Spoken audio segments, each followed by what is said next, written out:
आज 10 मार्च है। अगर आप इसे कैलेंडर के लिहाज से देखेंगे तो आम दिनों की तरह ही है, लेकिन इतिहास के पन्ने पलटकर जब इस दिन को टटोलेंगे तो यह खास दिन निकलकर नजर आएगा। जी हाँ, आज ही के दिन वर्ष 1897 में भारत की पहली महिला शिक्षक सावित्रीबाई फुले का निधन हुआ था। बेशक उनके निधन को एक सदी से ज्यादा का समय बीत चुका है, लेकिन भारतीय समाज में उन्होंने जो योगदान दिया है उसे आज भी याद किया जाता है। सावित्रीबाई फुले अपने काम की वजह से आज भी लोगों के बीच में जिंदा हैं। सावित्रीबाई फुले ने महिलाओं की समानता के लिए और उन्हें हक दिलाने के लिए जो भी किया है उसे कभी भुलाया नहीं जा सकता। नमस्कार, मेरा नाम निकिता है और आप देख रहे हैं खबर एक्सपर्ट। जी हाँ, जिस महानायिका की आज हम आपसे बात करने जा रहे हैं उनका नाम है सावित्रीबाई फुले। सावित्रीबाई फुले का जन्म 3 जनवरी 1831 को हुआ था। इनके पिता का नाम खंडोजी नेवेसे और माता का नाम लक्ष्मीबाई था। सावित्रीबाई फुले का विवाह 1840 में ज्योतिराव फुले से हुआ था। सावित्रीबाई फुले भारत के पहले बालिका विद्यालय की संस्थापिका और पहले स्कूल किसान की संस्थापिका थी। महात्मा ज्योतिराव फुले को महाराष्ट्र और भारत में सामाजिक सुधार आंदोलन में एक सबसे महत्वपूर्ण व्यक्ति के रूप में माना जाता है। इतना ही नहीं, उनको महिलाओं और दलित जातियों को शिक्षित कराने के प्रयासों के लिए भी जाना जाता है।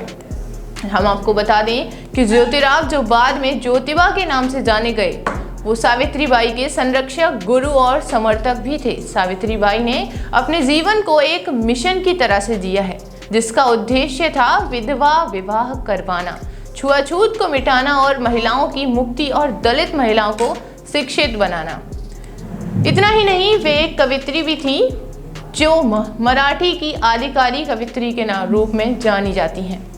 9 साल की उम्र में ही उनका विवाह हो गया था। जी हाँ, सावित्रीबाई का विवाह बहुत ही छोटी सी उम्र में हो गया था। उनका विवाह महज 9 साल की उम्र में वर्ष 1940 में ज्योतिराव फुले से हो गया था। शादी के बाद वे जल्द ही अपने पति के साथ पुणे आ गई और हालांकि विवाह के समय वह पढ़ी लिखी नहीं थी, लेकिन बाद में पढ़ाई में उनका बहुत मन लगता था।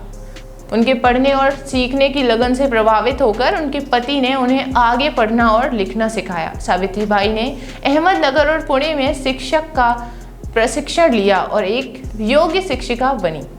उन्होंने कई सामाजिक मुश्किलों का भी सामना किया था, जैसे कि जहां आज़ादी के समय तक भारत में पहले महिलाओं की गिनती 2ym दर्जे में हुआ करती थी, जहां आज की तरह उन्हें शिक्षा का अधिकार नहीं था।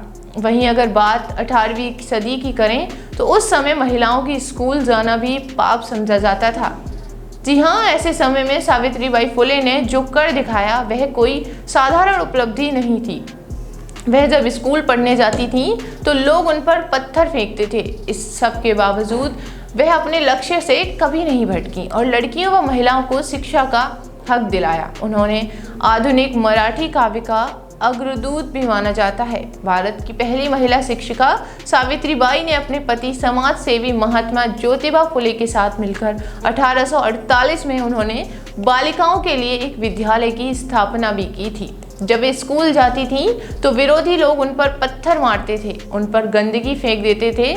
आज से ठीक 191 साल पहले बालिकाओं के लिए जब स्कूल खोलना पाप का काम माना जाता था, तब ऐसे समय में ऐसा होता था ज्योतिबा फुले के साथ। सावित्रीबाई पूरे देश की महानायिका थीं। हर बिरादरी और धर्म के लिए उन्होंने काम किया था। जब सावित्रीबाई कन्याओं को पढ़ाने के लिए जाती थीं तो रास्ते में कई लोग उन पर गंदगी, कीचड़, गोबर आदि विष्ठा तक फेंक दिया करते थे। सावित्रीबाई हमेशा अपने बैग में एक साड़ी लेकर चला करती थी और स्कूल पहुंचकर गंदी कर दी गई साड़ी को बदल लिया करती थी। अपने पथ पर चलते रहने की प्रेरणा से बहुत अच्छे से दी है। सत्यशोधक समाज की स्थापना कब और किसने की?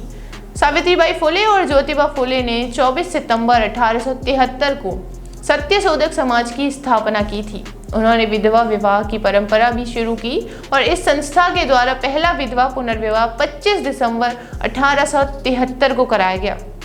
जी हाँ, इतना ही नहीं, 28 नवंबर 1890 को बीमारी के चलते ज्योतिबा फुले की मृत्यु हो गई थी। ज्योतिबा के निधन के बाद सत्यशोधक समाज की स्थापना की जिम्मेदारी सावित्रीबाई फुले पर आ गई थी। उन्होंने जिम्मेदारी से इसका संचालन किया।